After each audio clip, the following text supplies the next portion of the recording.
Everyone, একটা নতুন ভিডিওতে সবাইকে অনেক অনেক স্বাগত। আগের দিন একটা ইনকমপ্লিট ভিডিও তোমাদের সঙ্গে শেয়ার করেছিলাম। সেটা হচ্ছে যে নার্সারি থেকে গাছ তো নিয়ে এলে, সেই গাছকে ছাওয়ায় তো রাখলে, কিন্তু তারপরে তোমরা কি করবে? সেই গাছটাকে কিভাবে নতুন টবে তোমরা রিপোর্টিং করবে? কারণ গাছ যখন আমরা নার্সারি থেকে কিনি তখন একটা ওই বস্তা মতো ছোট জায়গার মধ্যে গাছটাকে করে আমাদের দিয়ে দেয়। তো সেটাকে তো বাড়িতে এসে টবে লাগাতে হয়।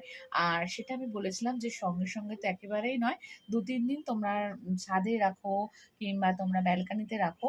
তোমাদের যেখানে রাখবে সেখানের আশেপাশে একটা ছাওয়া মতো জায়গায় সেটাকে রাখতে হবে। কিন্তু তারপরে কিভাবে রিপোর্টিং করবে, সেই রিপোর্টিং এর পুরো ভিডিওটা আজকের ব্লগে তোমাদের সঙ্গে শেয়ার করছি। সাথে শেয়ার করছি আমার পোষা একটা ছোট্ট পাখির গল্প। আমার পোষা না না পোষা না সেই পাখিগুলো কি করছে সেটাও কিন্তু ভিডিওর এন্ডে থাকছে। আর থাকছে গার্ডেনিং সম্পর্কে অনেকগুলো টিপস যা আমি নিজে ফলো করি। তো চলো স্কিপ না করে পুরো ভিডিওটা দেখতে থাকো। আশা করছি ভিডিওটা তোমাদের আজকে ভালো লাগবে এবং কাজে লাগবে। ভালো লাগলে অবশ্যই পাশে থাকো। তো চলো শুরু করা যাক। এখানে যে ফুল গাছগুলো লাগানোর জন্য আমি যে টবটা কিনেছিলাম, এই টবটা হচ্ছে 10 ইঞ্চি। এটা এখানে মেনশন করা আছে। এই দেখো এখানে লেখা আছে লোটাস 10, মানে এটা হচ্ছে 10 ইঞ্চির টব। আর যেহেতু গাছগুলোকে বারবার রিপোর্টিং করবো না, গাছগুলো অলরেডি বড়, সেই জন্য আমি এটা বড়ই টব নিলাম। আর এখানে এই টবগুলোকে উল্টে দিয়েছি কারণ এগুলোতে ছিদ্র করা বিশেষভাবে প্রয়োজন। তো সেখানে আমি এই যে আমার একটা এরকম পেরেক আছে, এই পেরেকটাকে আমি গরম করে নিয়ে আমি এইগুলো কিন্তু এইভাবে ফুটো করি। তোমাদেরকেও কিন্তু টবকে এভাবেই ফুটো করতে হবে, নাহলে কিন্তু জল নিকাশিটা একেবারেই ভালো হবে না। আর জল নিকাশি ভালো না হলে কিন্তু কি হবে না, গাছের গ্রোথ ভালো হবে না। গাছে যেন জল না দাঁড়াতে পারে, এটা কিন্তু সবসময়ই দেখার বিশেষ প্রয়োজন আছে। গাছে যত ভালো জল নিকাশি ব্যবস্থা হবে, গাছ কিন্তু তত ভালো হবে।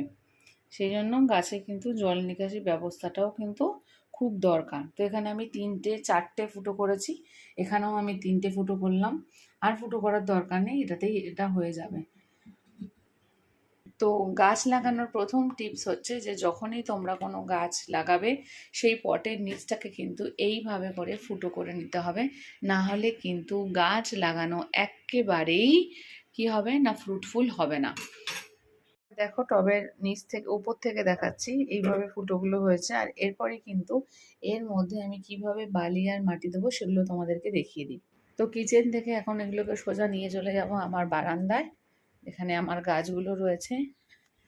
তো চলো, এই যে আমি এখানে বারান্দায় এখানে গাছগুলোকে রেখেছি, চলো এগুলোকে রিপোর্টিং করি। প্রথমে একটা দিয়েই দেখাচ্ছি, তারপর দুটো। প্রচুর হাওয়া দিচ্ছে, ওগুলো পড়ে যাওয়ার সম্ভাবনা রয়েছে। তো এখানে দেখো প্রথমেই আমি একটা এই ছেঁড়া কাপড়ের টুকরো নিয়েছি, এটা সুতির এমনি ছেঁড়া কাপড়ের টুকরো। আর এটাকে এরকমভাবে এর নিচে যেখানে ফুটোগুলো ছিল ওখানে দিয়ে দিলাম। আর এরপর এতে আমি দিয়ে দেবো, আমার কাছে যেহেতু কোনো মাটির খোলামকুচি তোমার কি বলে সেগুলো ভাঁড় ভাঙা এগুলো জাতীয় যেহেতু আমার কাছে কিছু নেই, তাই আমি এগুলোই কিনে নিয়ে এসেছি। আর এগুলো আমি কিনে নিয়ে এসে এর মধ্যে দিয়ে দিচ্ছি। যে এগুলো কিন্তু প্রচণ্ড পরিমাণে ভারী হয়, সেজন্য অল্পই একটা লেয়ার তৈরি করতে হবে, বেশি কিন্তু দেওয়া যাবে না, তাহলে টব প্রচুর ভারী হয়ে যাবে। এবার দেখো এখানে একটা মোটামুটি লেয়ার তৈরি হয়ে গেছে। এই যে একটা লেয়ার এখানে তৈরি হয়ে গেছে এর ওপরে। এরপর এতে আমি দিয়ে দেবো হচ্ছে বালি। এবার এই বালির কোটটা দিয়ে দিচ্ছি। বালিটাও আমি এখানে যেহেতু বালিও বেশি ভারী হয়, তাই অনেক মোটা কোট লেয়ার দেওয়া যাবে না। তো এই আমি একটা বালির কোট দিয়ে দিলাম।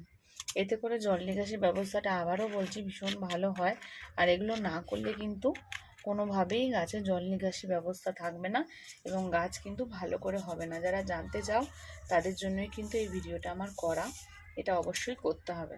এই বালির কোটটি দেওয়ার পর দিতে হবে হচ্ছে মাটি। এখানে আমার কাছে এই মাটি রয়েছে, তো আমি একদম হাতে করেই এখানে এভাবে মাটিগুলোকে দিয়ে দেবো।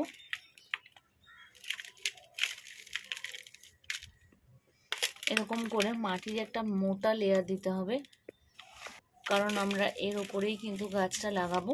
আর এটা আমার এমনি গার্ডেন নর্মাল সয়েল, আমি এটা দিলাম। আর এরপর আমি চলে আসছি ডিরেক্টলি গাছটাতে, যে গাছটা আমি কিনে নিয়ে এসলাম। গাছটা দেখো, যেহেতু আমি রিপোর্টিং করিনি, এতে একটু জলের কম, মানে জলটা কমে গেছে, সেই জন্য গাছের পাতাগুলো যখন এরকম ঝরে যাবে মনে করতে হবে এবার এটাকে রিপোর্টিং করতে হবে, এটার সঙ্গে অ্যাডজাস্ট করে নিচ্ছে। আজকে আমার এটা পিঙ্ক কালারের ফুলও হয়েছে।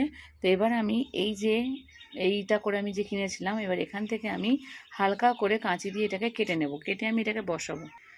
এখানে তোমাদেরকে আরও একটা জিনিস দেখাই, যখন এভাবে ছিঁড়বে তখন দেখবে এই বস্তাটা সেলাই করার একটা জায়গা আছে, যেখান দিয়ে সেলাই করা হবে ওখান দিয়ে ছিঁড়লে কি হবে না, তোমাদের আবার এইটাকে জুড়ে কিন্তু আবার তোমরা এখানে কোনো চারা গাছ বসাতে পারো। তাই আমি এটা ধরেই কিন্তু এটাকে এরকমভাবে ছিঁড়ে নেব। অ্যান্ড দেন তোমরা দেখতে পাচ্ছ এটা পুরো ছেঁড়াটা আমার কমপ্লিট। কিন্তু ছাড়িয়ে নেওয়ার পর এটাকে ঠিক এরকম দেখতে হয়েছে।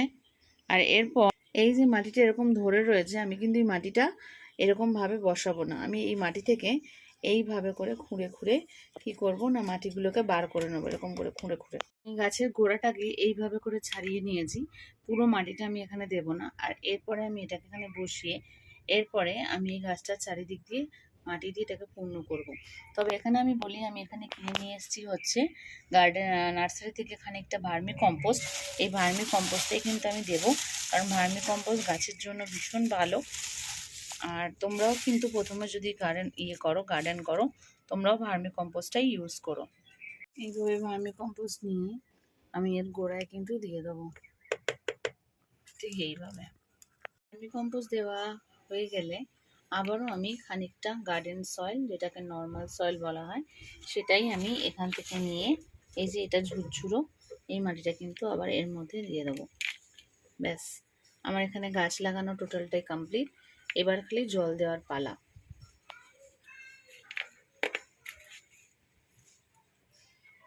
আরও একটা কথা বলি, গাছ লাগাতে গেলে কিন্তু তোমাদের ঘরদোর এরকম একটু নোংরা প্রথমে হবে, তবেই না তুমি ভালো ভালো ফুল পাবে। তো এরকম নোংরা হয়েছে, এবার এই জায়গাটা ভালো করে পরিষ্কার করে গাছগুলোকে উপরে রেখে তারপরে আমি এতে জল দেবো। ফাইনালি আমি এদেরকে রেখে দিয়েছি জল দেওয়ার জন্য। তো এখানে তোমাদের জলটাও দেখাই, আমি রান্না করেছিলাম হচ্ছে মানে যা রান্না করেছিলাম সেখান থেকে খানিকটা পেঁয়াজের খোসা আর ভাতের ফ্যান, এটাকে একটু জল ঠান্ডা জল করে রেখে দিয়েছিলাম। আর এবারে আমি এভাবে কিন্তু এর গোড়াতে দিয়ে দেবো।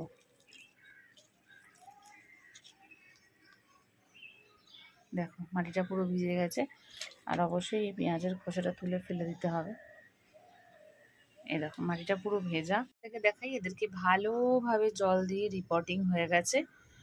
আর এদেরকে আমি আবারও আমি এদেরকে দুদিনের জন্য এই যে আমার নিচের জায়গাটা আমি এখানে আবারও ছাওয়ার জন্য রেখে দেবো। ছাওয়ার না থাকতে এরা দুদিন ধরে সেটাকে অ্যাডজাস্ট করতে পারবে না। দেখছেন গাছের পাতাগুলো কেমন একটু ঝুলে ঝুলে মতো গেছে, তো এগুলো পুরো স্ট্রেট হয়ে যাবে। আর সেই জন্যই কিন্তু ওদেরকে নিচে রাখা। আর এখানটা এই যে নোংরা হয়েছিল, তো সেই জন্য এখানটা পুরো পরিষ্কার করে নিলাম। যতবার গাছ লাগাবেন, গাছের পরিচর্যা করবেন, এরকম নোংরা হবে। তো আজকের ভিডিওটা যদি পুরোটা রিপোর্টিংটা দেখতে চান অবশ্যই ইউটিউব ফলো করুন। দেখা হচ্ছে পরের একটা ভিডিওতে। রিপোর্টিং নিয়ে সমস্যা, তাহলে পুরো ভিডিওটা আমার দেখতে হবে। এখানে আমি এই নার্সারি থেকে কিনে আনা গাছটাকে কিভাবে রিপোর্টিং করেছি তার পুরো ভিডিওটা আজকে আমি দিয়েছি। আর এখানে আমার একজন ঘুঘুও চলে এসেছে। ইনি কিন্তু আমার পরিবারের মেম্বার, যেটাকে আমার ক্যামেরাবন্দি করা একেবারেই হয়ে ওঠে না। কিন্তু ওনার একজন মানে কি বলবো পত্নী আছেন। হ্যাঁ, এই গল্পটা এখান থেকে করি। ওনার একজন পত্নী আছেন, আর ওই পত্নী আছেন কোথায় চলো তোমাদের দেখাই। এই যে আমার এইখানে একজন আছে, এই দেখো ওনার পত্নী। ওনার বেরিয়ে পড়েছে পত্নী, এবার ওখানে গিয়ে উনি বসবেন। উনি গেলেন হচ্ছে খাবারের খোঁজে, আর উনি এবার আসবেন হচ্ছে কোথায়, উনি এবার আসবেন হচ্ছে বাসায়। তো চলো দেখা যাক। আমার ভয় পেয়ে ও চলে যায় না, ওর বাচ্চাদের কাছে ফিরে যায়। এরকম একটা মুহূর্ত বন্দি করা খুব লাকি একটা ব্যাপার। তো আমি জানি না আমি এরকম কখনো আবার ওদেরকে পাবো কি না। তাই এই ভিডিওটা করতে করতেই আমি ফটোটা নিচ্ছি। দারুণ লাগছে। ওরা কিন্তু আমাকে এখন আর ভয় পায় না। দেখো আর কিন্তু ভয় পাচ্ছে না ওরা। ও কিন্তু ওর বাসায় যাবে বলেই খুঁজছে যে আমি একটু পিছিয়ে যাই আর ওর বাসায় যায়। যা যা যা যা যা যা যা যা যা রে যা। হ্যাঁ হ্যাঁ যা যা, আরে যা। দেখছো ও আমার সাথে কতটা হ্যাবিচুয়েট হয়ে গেছে। দেখো এতক্ষণ ধরে মা পাখিটা ডাকছিল এই পুরুষ পাখিটাকে। একটু বড় করে দেখাই, ওর অঙ্গভঙ্গিটা খালি দেখো তোমরা। বাবা তুমি এসো না, পালিয়ে যাবে। যাও যাও যাও, আচ্ছা আমি সরে যাচ্ছি, যাও যাও যাও যাও যাও যাও, তুমি তোমার জায়গায় যাও যাও যাও, চলে যাও চলে যাও। কত নাটক করবে, যাও যাও যাও, হ্যাঁ, যাও যাও যাও, তোমার বাচ্চারা আছে দেখো, তোমার বাচ্চারা আছে ওখানে দেখো, যাও যাও যাও যাও যাও যাও যাও যাও যাও যাও যাও, আছে আছে আছে আছে আছে আছে, ঠিক আছে, ঠিক ঠিক আছে, ঠিক আছে, ঠিক আছে, ঠিক আছে, ঠিক আছে, ভয় পেতে হবে না, ঠিক আছে। এরকম করেই আমার পরিবারের প্রকৃতিকে পাওয়া। তো যেটা বলছিলাম, এর ভিডিওটা আজকে পুরো ব্লগে আছে, তোমরা দেখে নিও। এরকম একটা ভাবে আমি ওদের ভিডিওটা করতে পারবো এটা তো ভাবতেই পারিনি। আর এই যে এই গাছে একটা ফুলও ফুটেছে, এটা আজকে ভগবানকে দিয়ে দিই। ফুলের টেক্সচারটা তোমাদেরকে দেখাই।